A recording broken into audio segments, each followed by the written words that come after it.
Senator Pia Cayetano, bigating senadora.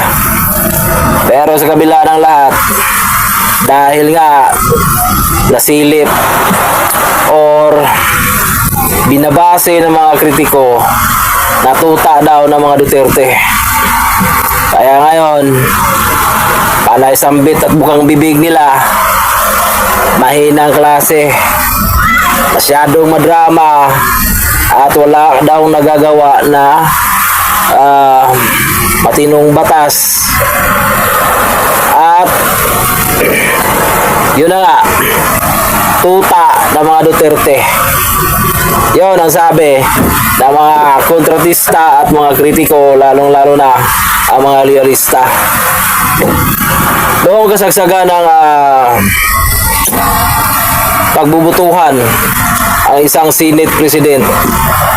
At alam naman natin yung kapatid niya na si Alan Peter Cayetano, ang siyang nagiging minority leader sa kabilang kampo na sinasabi nilang panig daw sa mga Duterte.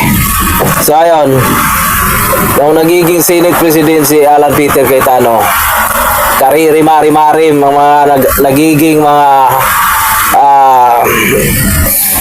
kaganapan.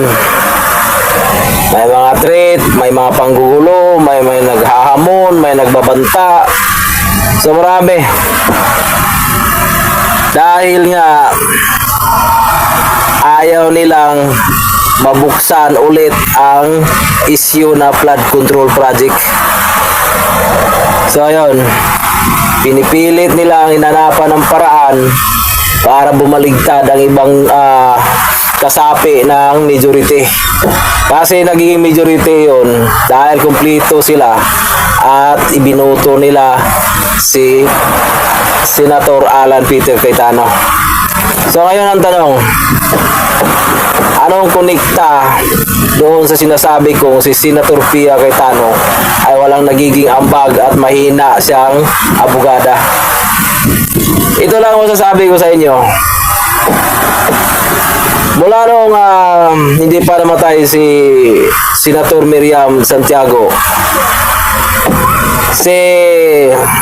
yung magkapatid na yan ng Cayetano, yan ang nagiging underdog ni Miriam Santiago, Senator. Doon kasama sila sa paglilite sa impeachment trial ni Justice Corona.